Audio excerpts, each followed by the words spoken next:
Good afternoon, David, and welcome to the webinar conducted by MyElectricalCommunity on entrepreneurship and what I call the inspiration module. MyElectricalCommunity is a peer-to-peer business and social network for individuals with an electrical background. David, for our listeners, is the co-chief technology officer of Metamaco. David, in your own words, can you provide a bit of a background in terms of what you've been doing? Sure. I mean, I am a computer engineer, and I did a computer engineering degree at University of New South Wales, and then progressed to doing a PhD in operating systems, also at UNSW. That gave me an opportunity both to learn about computer engineering and all the formal training that went on at UNSW, but also gave an opportunity to participate in the University of New South Wales solar racing team.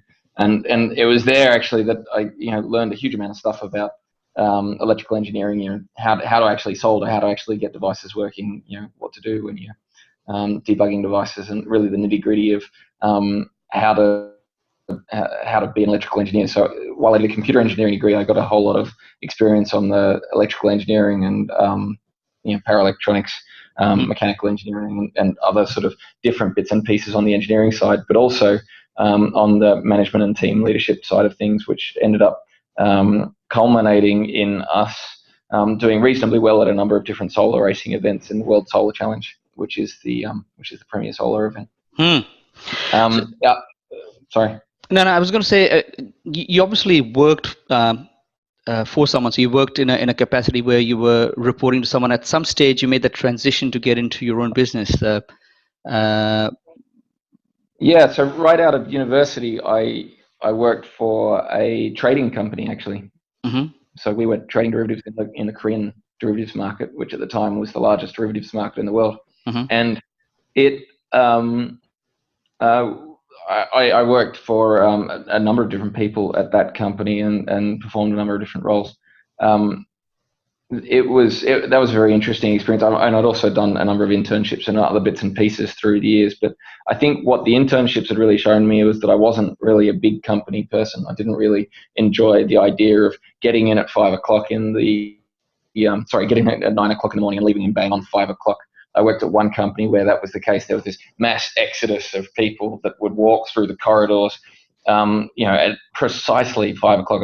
And they'd clearly been sitting there waiting at their desks for the last 15 minutes, not starting anything new, making absolutely sure that they would be able to walk out dead on the time.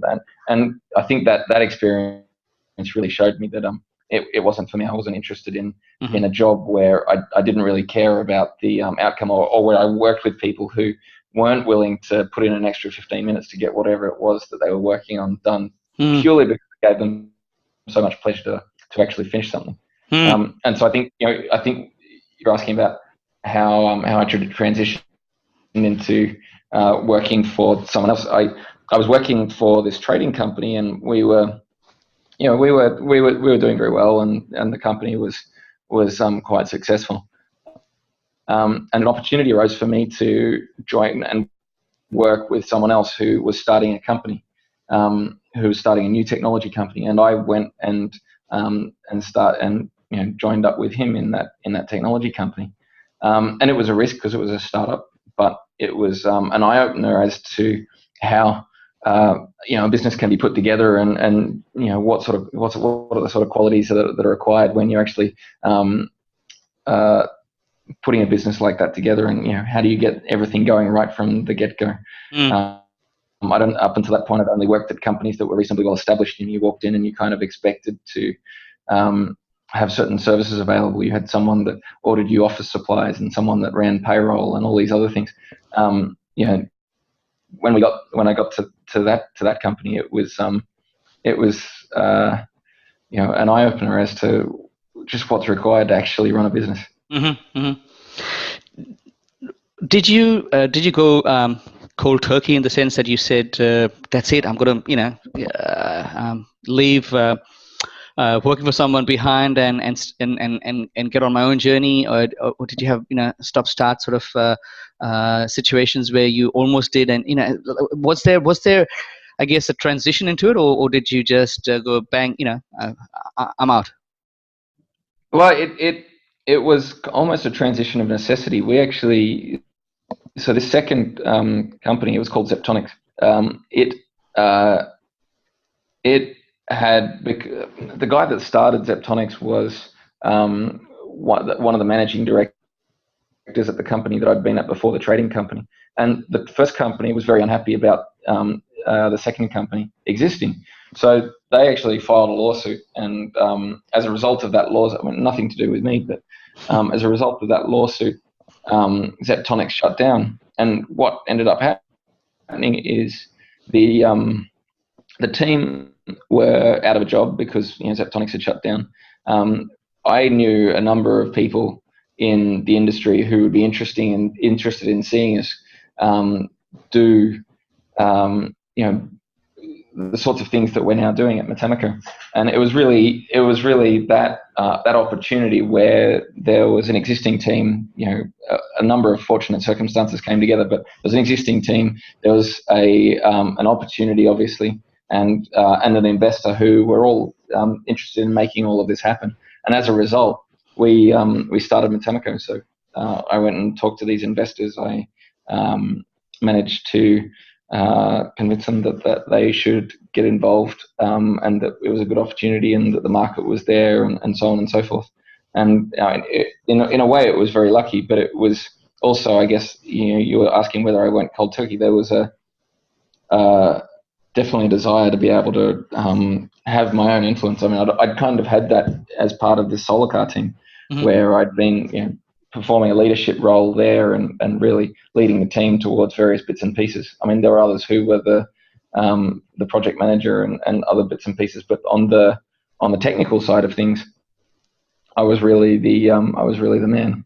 So I think I had a taste for it from that university project that I worked on for nearly 10 years. And then when I went out into the real world and started working for other people, I started to realize, well, I actually like being able to work out which direction I want to push the projects that I'm working on and have some real control over them. And I think that we've ended up with that at Metamaco. David, was the desire to get into business more what you were leaving behind, or more a visualization of the success factors that you were heading towards? So was it more a case of leaving behind work because you didn't like what you saw, or was it more a visualization of earning more money, work-life balance, whatever it might be? As far because different, when you're in business, the beauty behind it is that you can define what you see to be your success drivers. I think the main thing is that I saw I was frustrated in some ways with the way that previous companies that I had worked for had been run, and I thought I could do it. I thought I could do it better and more efficiently. I disagreed with some of the decisions that have been. I thought I could do better than what they've done. Now, subsequently, having started my own business, I realized some of the challenges that those people who were running businesses were actually facing. Whereas, and I mean, they're legitimate challenges that there's some problems that are just very hard to solve, and you don't realize how hard they are to solve until you actually try to solve them yourself. And I think in some ways that's a very valuable thing to learn. I mean, if for example I ever went back into the workforce and started working for larger companies again, it would have been a very valuable lesson to have learned just how hard it can be to organize an organization like that. What would you say are the traits that define you as a person, that aligns you towards business relative to your having been in a sort of in permanent employment? So the sort of personality traits, or the the softer aspects of what builds you as a person, that's currently making you or will make you successful in business? I think there's a bunch of different things that probably help out. One is a degree, possibly a degree of confidence. I was going to say. So I was going to say possibly it's misplaced. Often probably, but the fact that it's there means that I'm not afraid to start start jobs. And I think taking those first steps in any new task are probably the hardest thing to do. And whether that's, the first day of starting a business, like where do you go about starting a business? Well, you just sort of sit down and go, well, I've got to register an ACN and I've got to get an organization set up and a bank account and, a few other bits and pieces. I think that part of that came from, working on a PhD where, it's exactly the same sorts of problems. You're faced with a challenge. Your supervisor sort of gives you a problem and says, here, go work in this area and work out some problem that you can solve. And you look at that area, and the area, in my case, it was power management. Go look at power management and find some area you can solve. And I say, well, I got no idea. I mean, I have some idea about power management, nothing to do with power management as it relates to operating systems, which is what my supervisor was after. So you sit down and you start putting one foot in front of the other, and that ability to chip away at a problem, even though you don't know the exact path that you're going to take towards its solution, is probably a quality which is very, very desirous in an entrepreneur or in someone that's starting a company, because often you won't know you have a gut feeling that there is a solution to a problem, and that's it, and then you're happy to start out down that path. Whereas I think quite a lot of people are paralyzed by the idea that they don't know exactly which steps they're going to take to get to the end point. If you knew exactly which steps you were going to take to get to the end point, then it wouldn't be a challenge. Anyone could do it. I think being able to start taking those steps without knowing exactly what the path is probably one quality. Another one is an ability to, and I guess it's related, to see past what you would like something to be towards what something actually is or should be. I think this applies across a whole bunch of different areas. In engineering, it means that if you've got some existing infrastructure or you've got some existing assets or something like that, and you want to, you can leverage those assets to form a solution that may not be perfect. It may not be as good as what it would be if you started from scratch, but it forms a solution and it does so much more quickly. So you're optimizing for time to market, or you're your man hours, or whatever it happens to be. And I think certainly in my experience dealing with engineers, they tend to want to go for the perfect solution. They want to engineer everything down to the nth degree. But the reality in business is, you need to get a product out the door, and you need to have something that works. Near enough really is good enough in a lot of cases. And so the idea that I think people who go into business can sometimes get caught in that trap because it's their business. They want it to be absolutely perfect. They are paralyzed by that perfectionism, which means that they can't possibly finish the task at hand. They can't actually get something out the door, which then hampers them from really, from the business being successful, because they would like to make it too perfect. So I'm just nodding my head because in running a business, it's a very fine balance between wanting to make sure that you're delivering something that your customer absolutely jumps up with joy for, but at the same time making sure that you're pragmatic about the fact that if you spend 150% overhead on something that's worth 100, and you keep doing that, you'll never be in business. So it's a very fine balance between the two. I just have a question for you that's just come to me. Given the various softer traits that are inherent in someone that goes into business, can that ever be taught, or is it inherent? I think you could learn it. I don't think you could teach it. I think you could subject yourself. You could go and observe the way people behave, and I think I did this to some degree. With this company Zeptonics, observe the way people behave when they're starting a business, and that gives you an idea. Well, I can do that, and then you sort of emulate the behaviors. If you So what I'm saying is, sit you down and say, this is the way that you should be. Don't be perfectionist. I mean, you can give advice, but you can't teach it, and you can't really understand it until. So if someone was to be given a choice of going to an MBA, of going to a school and doing the MBA, or actually shadowing someone that's in business and having an open idea, they would learn more from the latter. I think you'd learn different things. I think this is like in my world, a programmer who learns by jumping in and Googling versus a programmer who has been to university. The programmer who goes to university is going to understand, because they will have been forced to, much more on the theoretical side. They'll be able to really engineer things and optimize things, potentially, even if they're good. And I think the same is true with an MBA versus real practical experience in business. I've never done an MBA, so I can't be absolutely sure. But my understanding, having talked to people who have or are doing MBAs, is they learn a huge amount of theory, but that theory isn't necessarily 100% related to exactly what they're doing. And they don't get a huge, they get some practical experience in the MBA the same way you get some programming experience in a computer science degree. But really, you get more if you can perform in the real world. It probably counts for more than if you can perform in a classroom. The reason I ask that is, over the years, I've employed a variety of individuals, and the ability of someone to take initiative, it never comes through, of course, through open-ended questions you can ask that, but things like the ability to take initiative, being decisive. Quite often, you have to make a decision. Being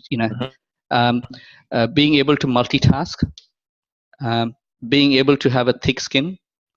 Because quite often when you're going out there and trying to put and you get a lot of no's, having a positive mindset,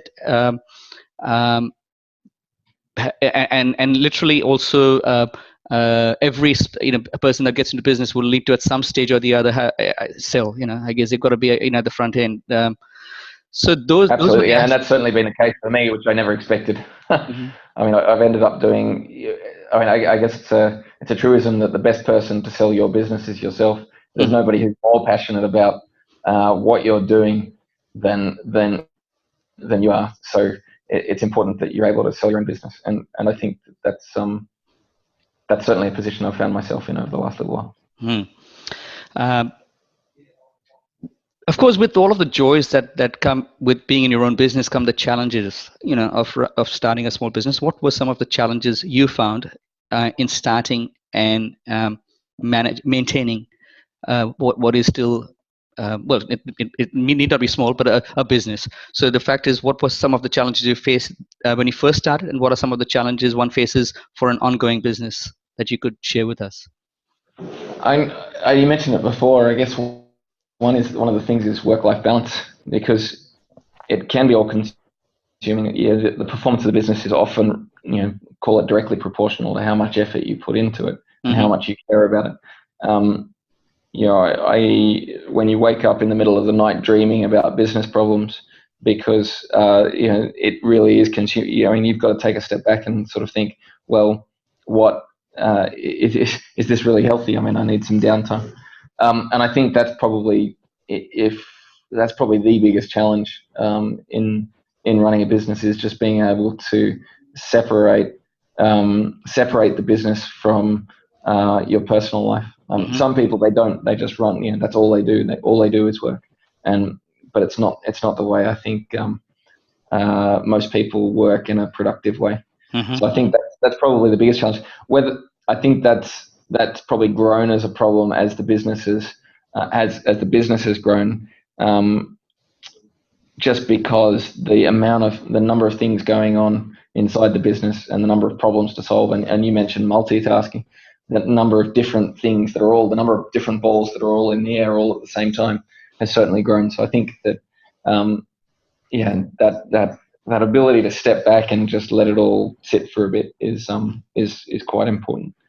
On the business front, I think maintaining a positive outlook in the team in the face of all of that work, I think that's probably the other major challenge that we've faced. And while through good times and through bad times, when there's success and when there's people who are really kicking goals and there's the products are selling and everything's going well, then it's a little bit easier to maintain a positive outlook. But even in that circumstance, you know that the next steps are going to be very hard, and they know the next steps are going to be hard. So keeping everybody happy and keep making sure that everybody stays friends and just ensuring that the team stays cohesive. I think that's probably the other big challenge that we've faced, is making sure that everybody stays happy, because we're very keen on our engineers. We think that they're fantastically skilled, and finding, as you know, recruitment is just a very, very difficult thing to do, right? It's interesting. Of the two that you mentioned as challenges, the one that came at the forefront of your mind is the one that you've got the most control over. Yeah, but I guess what you don't have control over is the amount of work required to create a successful business. You can bite off a problem, and you can estimate the size of that problem, and the size of the business might be something that you estimate, and you go, well, I think I can do that in 8 hours a day. The reality is that most people will underestimate the amount of work, or they'll forget about things that they need to do, and it's often very very difficult then, especially if you've done the estimating, to then step back and say, well, actually, I'm not gonna achieve those goals. I'm not gonna do what I said I was gonna do. And in fact, if you are one of those people that steps back and says, I'm not gonna do what I said I was gonna do, then the business is much worse off as a result. Sure. I mean, your personal and family life might be much better off, but the business itself. So I think there's a balance. You've got to set realistic goals. You've got to plan around them. And if you can't achieve realistic goals, then maybe you need to work harder, or maybe you need to make some other corrective actions or anything else. But I think you can't control how much work it's actually going to be. I think it's just reality that the amount of work that's there is always going to be more than what you'd like to be able to achieve more in one day than you would than what's required. David, when I've interviewed some of the others, they mentioned cash flow. In terms of the early stage of the study. So cash flow they mentioned.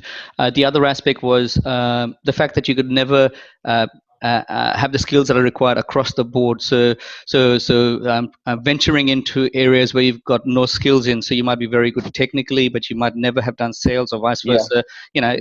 So how did you manage that in the early stages?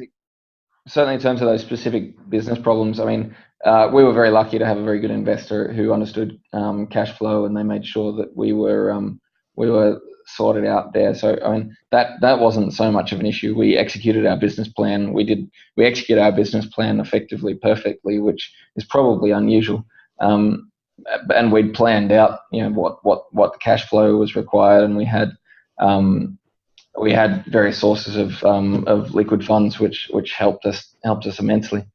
So we were very lucky in that regard, and it was less of an issue. You talked about skills that we didn't have that we needed to acquire. One of those, I think, my co-founders and I are very much engineers, and we needed to acquire the business skills that we didn't have previously. I mean, I think one of us had previously run a business, but certainly not one of this magnitude. We, things like finding appropriate accounting firms and appropriate accounting advice, appropriate legal advice, things like PR advice, forming the right appropriate relationships. None of us had ever done any of these sort of soft skills before, and just jumping in and doing it. I mean, I think this is what you do as an engineer. You find a problem that you don't know how to solve. Well, you work out how to solve it, and we did that. Another particularly difficult one has been putting together a sales force. At some point, I said that nobody's going to sell your business quite as well as you sell it, and that's true. But you can only be selling, for so many hours a day, and there might be other parts of the business that also require your attention, and that's certainly true in my case. And so we've been trying to scale the sales side of the business since about 6 months into the business, and it's been a long road. We've finally got to the point now where we're very happy with our sales team. I mean, we certainly didn't have, I didn't have any understanding for things like how distribution worked and how sales channels work, and as a hardware business, it's a little bit different to if you're selling software. So you actually have to do things like importation. You have to deal with things like VAT in Europe and being able to claim those things back. You've got for international tax laws and partnerships to deal with, which are certainly a hot topic at the moment. And as a result, there's some reasonably strict laws in place. You got things like and so those are really all on the sales and logistics side of things. But all of those things put together were a real struggle. Doing things like distribution was quite a challenge as well. Being able to make sure that you have devices, in our case, products in every country so that you can ship them quickly, and it's a big challenge. And I think it's one that we've risen to now and that we've overcome, and we've got some good solutions in place. But I think that was quite a learning curve. I think the learning curve will continue. I think that there's a huge amount more that we've got to set up with. We're a 13-person business at the moment, and we plan to be a 130,000 business at some point. So I think in between here and there will be many challenges to be faced.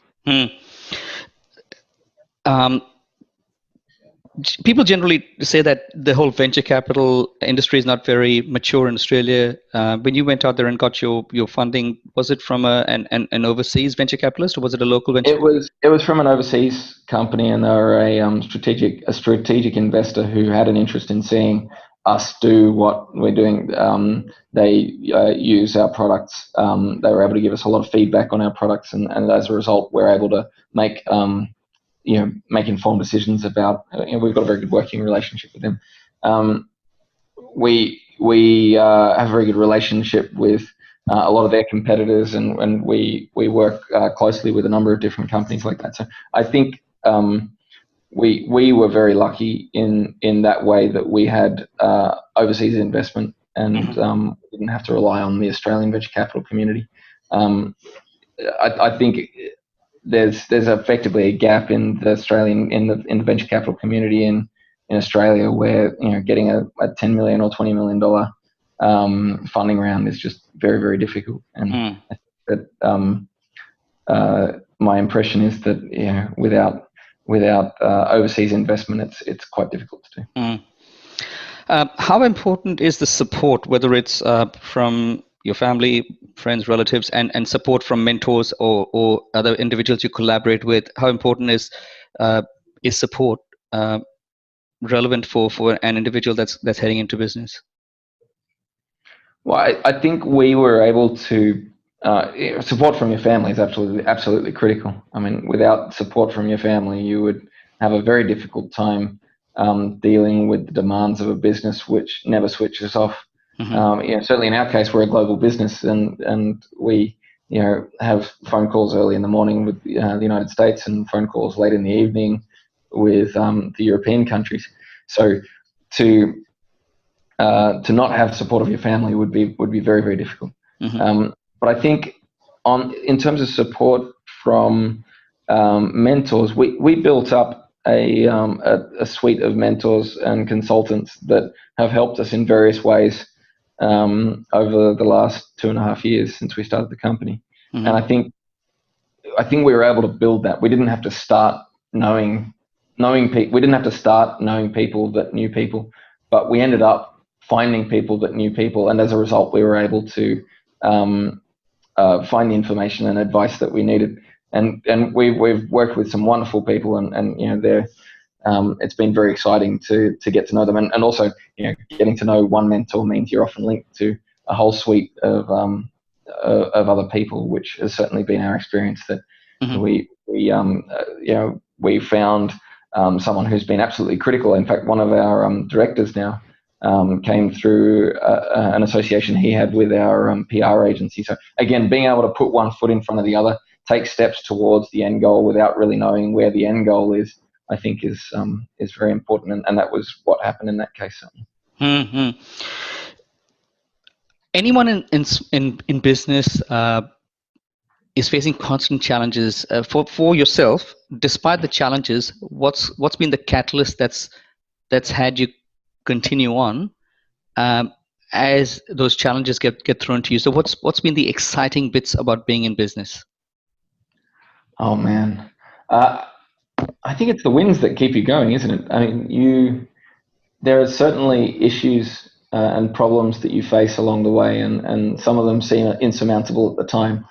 But it's the wins that give you a real buzz and let you keep going. I'm trying to think of a good example, but when we released our first product, it was a massive high. We worked very, very hard, not for very long because we brought out this product very quickly, but we worked incredibly hard to working 18-hour days in order to get this thing out the door, and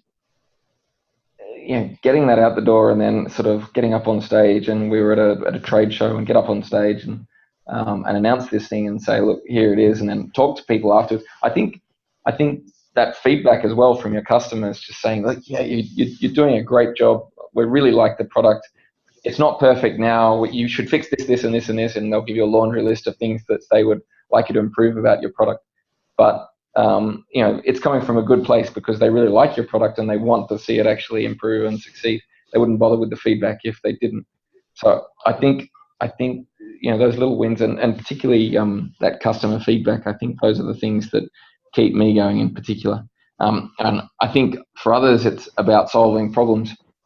And certainly people in my team, it's about the win is solving a particular problem, and they're able to keep going because they're able to push through all the pain of the rigmarole of putting together solutions for reasonably mundane problems, because they get to solve really interesting problems a lot of the time, and I think they get a huge amount of that. And I mean, I get to write code occasionally, and I like doing that, and I like solving problems as much as the next person, as much as the next engineer. But I think when you get and I guess the other thing is treating the business like a machine. Solving the engineering problems within a business.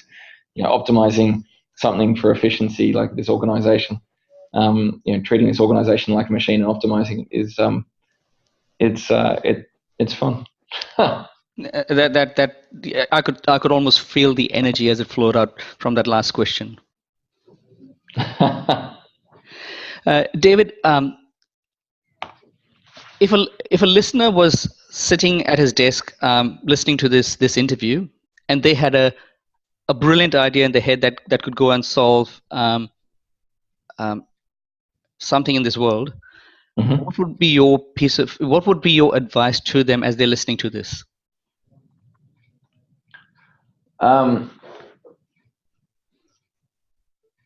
think the main thing to think about there is what your strategy is to do with that idea.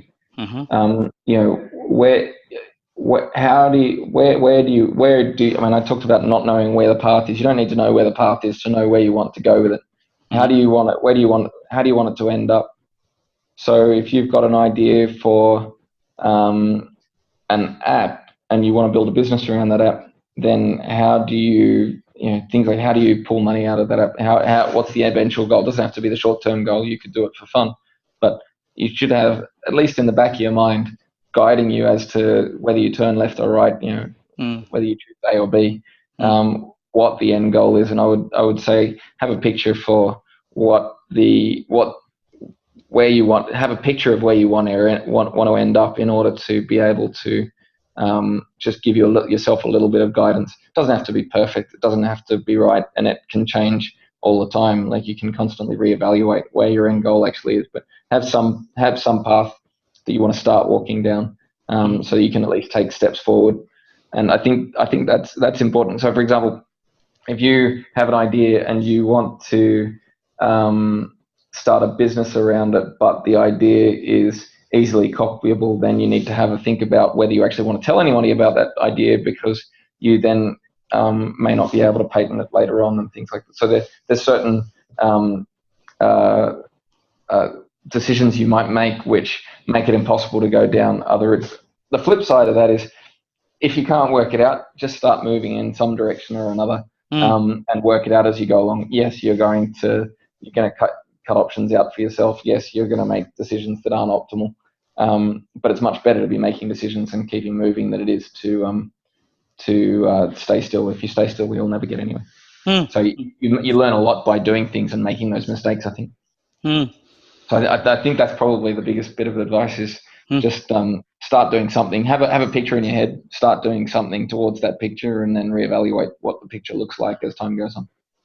How important is it developing a business plan, irrespective of how formal it is, but just looking at the different elements that'll go to towards letting you know where the gaps are? Yeah, I think it is important. I don't think a business plan necessarily has to be a formal document written out as a big booklet that you give to investors. I mean, that's kind of the template by which everybody understands. But I think a business plan could be something like a spreadsheet showing your cash flows and your predicted cash flows and where your funding is coming from and those sorts of things. I think sitting down and putting something like that together helps to solidify your thinking around how the sorts of problems that you need to solve in this business. You can go along and have a much better gut feel for what the magnitude of decisions you're going to make in various directions actually are.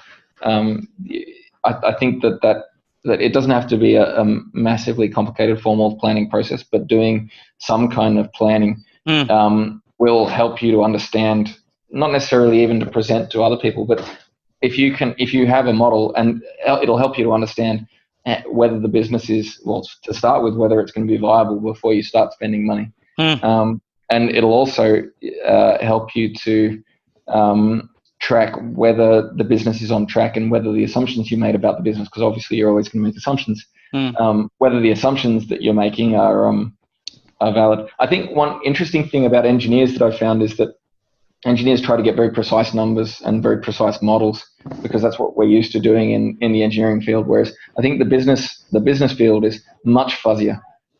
You end up with, for example, sales forecasts. Sales forecasts, an engineer would want to have really hard data where, as to the exact size of the market, and wouldn't go survey the market and all the rest of it. And the reality is that you just don't have that. So what you end up doing is making a whole lot of estimates. And so sales forecasts are often, very, very, very hand wavy. I mean, you can start to build some color into the model, but it's very difficult to do unless you're going to spend a lot of time and money doing it, which as a startup company you tend not to have or be able to do, or have the resources to be able to do. So I think that from an engineering point of view, while we tend to like to base things on hard data, in the business world we tend to base business decisions based on estimates. We do as much as we can on modeling side of things and make those estimates as small and reasonable as possible, so that you're averaging a large number of estimates, and hopefully you get somewhere in the ballpark, and the likelihood of any of them being particularly wrong is a long way out. But I think you end up with it's an interesting sort of difference between the two disciplines. A lot of the individuals that are listening to this are most likely in full-time jobs. Not necessarily everyone's going to listen to this, but those that are inclined towards business are potentially going to be in full-time jobs, but they've had the desire but never stepped across. Would you suggest doing all of the homework in the background while you've got your cash flow going, or would you suggest just stepping out into the deep, so to speak, and swim as fast as you can? I mean, there are pros and cons to both. The disadvantage of staying in your own employment and plugging away in the background is the distraction. The disadvantage of actually going out and plunging, and taking that step on your own is in 6 months' time you could eat into your whatever capital you've built very quickly, and it might make you take decisions that you don't want to otherwise take. Any thoughts on one way or the other? I think it's horses for courses. I think one particular area of concern is if you're working for, you need to be very careful about your employment contract with a given employer around the IP rights that they may have over the over any intellectual property you generate while you're actually working for them. And I think that's important to be very careful about before you start generating intellectual property in a business that you think you own. And because the last thing you want to do is end up in hot water over doing something on the side. But in terms of whether you want to, assuming all that's okay, then I think it really depends on whether you're a person who likes to sit down and do one thing at a time, or whether you're a multitasker. In my particular case, I get a lot more work done if I sit down and just blast it out. I can work 12, 14 hours a day on the one thing and just knock it out. Whereas I think other people prefer a bit of variety to their day, and they like to work for 8 hours at their day job and then come home and work for a couple of hours on their side project. I think it really depends on the personality and what you prefer to do. I think the safer option is to come home and work a couple of hours a day. The downside of that, of course, is that your market opportunity, you might spy enough see a market opportunity, and it might be present at the moment, but certainly in the world that electrical engineers and computer engineers tend to occupy, that those markets tend to change very, very rapidly, and so it's pretty important that you're able to get onto an opportunity as soon as you see it, because they do tend to move. I think the engineer's approach would be, okay, let's sit down and nut this out and get it absolutely perfect, and here's the perfectionism argument again.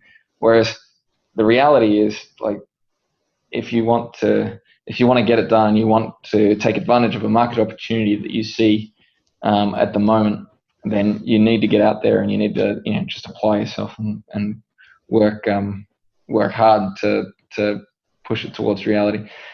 I'm going to counter myself again and say, look, the other thing that's pretty worthwhile doing is being able to sleep on it. Being able to actually consider decisions, and if you're in a fortunate position to be able to do that, then it's a very nice position to be in, because you can effectively spend some time thinking about how things should be. The downside to that, of course, is that you don't get the input that you get from the mistakes you would be making otherwise. I think all in, I'm one of the people that just jump in and want to get it done, and I get really excited about a problem and I just want to get it done right away. And so I think that would be my approach. Look, I think you said it's horses for courses. It does depend on a circumstance, but I was just curious to know your thoughts around that. Just as a final question, people that have a great idea, if there was a business incubator where they could take advantage of legal, accounting, sort of the ability to perhaps even communication skills, quite often actually going out there and making the pitch, it doesn't come naturally. Is the concept of a business incubator of relevance for a single person entrepreneur that's got an idea and wants to go on their own? Absolutely. We were very lucky in that we found a strategic investor who was very interested in making those sorts of introductions for us, and we also had a bit of a network of our own, and we've sort of built up a set of connections in the industry. But if you wanted to start from day one as a single person, and you wanted to spend most of your time building certainly the technical side and the business side, rather than trying to find accountants, lawyers, mentors. I think it'd be very efficient to use an incubator, and we know a number of those sorts of folks now through our involvement in the startup scene in Sydney. But I think the value in having one of those organizations get you up and running is that they've done it 1,000 times before, and you probably haven't. For someone that has their own connections and knows what they're doing when it comes to starting a business, it's much less valuable. But for someone that has an idea and knows how to execute on that idea, but doesn't know how to do all of these other things, which you don't really think about when you're an employee at a business, but you have to think about if you're running one. I think those incubators will just give you an idea about where the standard is, like where the bar is set, how well do you need to do things. Otherwise, as engineers, we tend to over-engineer things and make them absolutely perfect. These guys can give you some idea about where you need to set the standard. All right.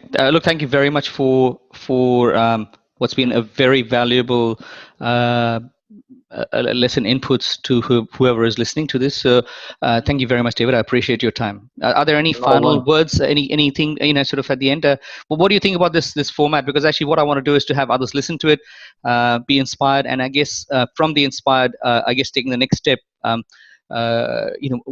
that'd be a different module, a different way to do this. But what's your input into this particular series that I'm doing of interviewing those that have set up their own business and people could learn from it?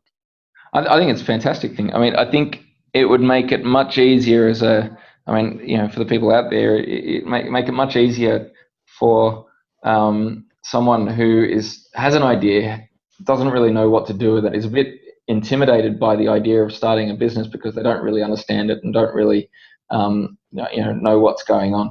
I think hearing people who've been there, done that, been engineers and made the leap across into running a business and into entrepreneurialism, and here we hear about these stories like Facebook and others that Google and all these people who were engineers and started businesses. And it seems a little bit remote and impossible, but the reality is that it's not remote and impossible. And I think the other thing that someone said to me that sort of inspired me a little bit once was the idea that if you're gonna attack a problem, it's not that much harder to attack a really big, hard problem than it is to attack one that is reasonably small. And I think as Australians, we tend to be undersell ourselves. We tend to not sort of shoot for the stars quite so much. And in my mind, that's absolutely the case. It's not that much harder to write a successful piece of software or to build a successful piece of hardware than it is to build one or sell or write one that only sells a few. I mean, that as long as you build the business to scale, and that's a challenge in itself, making sure that you go from having 10 customers to having 10 million customers and be able to handle that transition. As long as you can have a think about that, well, there's no real reason that you can't sell 10 million or 10 billion customers. And why not? 10 billion might be a little bit difficult at the moment. There's not people in it. David, with the sort of energy you've just shown today, and with what I've heard, a company like Metamaco can only be successful. So, best of luck with the journey, and thank you very much for your time today. No worries. Thanks, Ray. Cheers.